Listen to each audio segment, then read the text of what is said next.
Welcome to the Salmon Runs YouTube. Enjoy the video. You start by opening the Measure app and giving it camera access so it can see the world.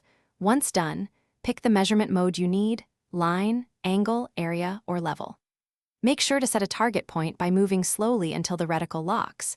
This gives you a stable starting reference. If precision matters, place a known 1/2 meter marker in view and perform a quick calibration so the app scales correctly before continuing. Now capture the measurement by framing your start point and tapping to anchor it.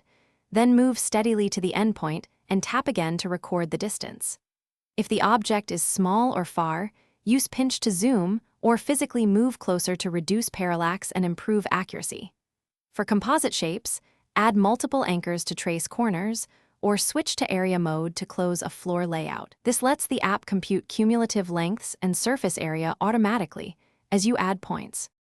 Finish by reviewing on-screen values, then tap Save or Share to export the photo with overlaid measurements or a PDF summary. This preserves your work for later. Make sure to verify critical dimensions by rescanning a known length to confirm consistency, especially for final reports.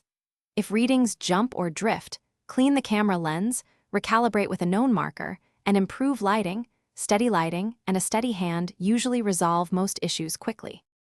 Thanks for watching. Consider subscribing if we helped you.